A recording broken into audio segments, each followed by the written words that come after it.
বন্ধুরা আমি আছি এখন পাশের গ্রামে কুড়ালিতে। আমার এসএমএসের মাধ্যমে কন্ট্যাক্ট করলো যে ভাই আমার আসতে হবে, বাগান খুব খারাপ হয়ে যাচ্ছে শশা গাছ। আমার শশা বাগানের ভিডিও দেখে আমাকে ফলো করেছে, আমি এসছি। এই দেখুন গাছের অবস্থা দেখুন, প্রতিটা গাছ দেখুন এই কুচো লেদা লেগেছে, ম্যাপ পোকা আছে, আবার সাদামাছি আছে। এই দেখুন অবস্থা দেখুন, ফাঙ্গিসাইড মারেনি একটুও, ঝলসা কীভাবে লেগেছে দেখুন, সব পাতা হলুদ হয়ে যাচ্ছে, ডগ পুরো মুদে মেরে যাচ্ছে, ফুল পর্যন্ত শুকিয়ে যাচ্ছে। ওনাকে আমি এসএমএস করে বললাম যে ভাই এই কয়েকটা ওষুধ ব্যবহার করো, কিছুটা ছাড়বে, তারপর আমি যাবো বলে আমি এসেছি। খুব রিকোয়েস্ট করার পরে আমি আজকে এলাম, সময় পেয়েছি এসেছি। তো ওনাকে বললাম যে বাগানটাতে একটু সেচ দাও, একটু ওষুধ মারো। উনি কিছুই করেনি।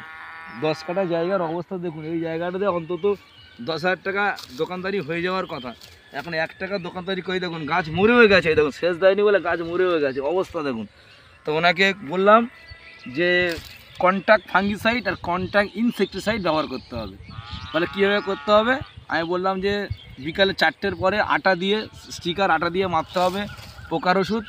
মারলে কিছুটা ফিরবে, আর রোদ্দুরের সময় 10টা থেকে 11টার মধ্যে মারতে হবে ফাঙ্গিসাইড, কন্ট্যাক্ট ফাঙ্গিসাইড। এবার বিভিন্ন কোম্পানির হতে পারে, ভালো দেখে একটা মারতে হবে, নামও বলে দিয়েছি।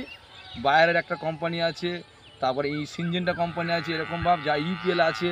আর বলে আর প্রথমত সাপ পাউডার মারো বা ফন্ড মারো, মাইসিন দিয়ে মারো, মারলে মোটামুটি কাজ হবে। আর একটু খরচ করো, 2 থেকে 2.5 টাকা খরচ করো, যদি কিছুটা ফেরে। উনি বললো দাদা আপনার গাছ তো দেখলাম খুব ভালো, কী ওষুধ ব্যবহার করে নাকি? ওই ওষুধগুলো তো আপনাকে তো বললাম, আপনি তো কিছুই মারেননি, কী করে কাজটা হবে? তা উনি আজকে ডাকলাম, এলাম। মোটামুটি গাছের অবস্থা এখনও কিছু ফিরতে পারে, কিন্তু এই দেখুন না, সব গাছ পাতা প্রায় নষ্ট হয়ে গেছে। দেখুন কী অবস্থা দেখুন, দেখে তো আমার খুবই খারাপ লাগছে। এরকম চাষ আমি কিছু করি না। মোটামুটি আমি বাতিলে, রামধারী বাড়ি, আমার যোগাযোগ নাম্বার হচ্ছে 80 16 90 70 54। আপনার এই নম্বরে আপনাকে ফোন করবেন। আমি ভাই চাষি ভাইকে আপনারা সবসময় পাশে পাবেন সর্বদা। মোটামুটি আপনারা আমাকে সাহায্য করুন যাতে আমি পরবর্তীকালে একটু ভালো জায়গায় যেতে পারি। ভালো থাকবেন।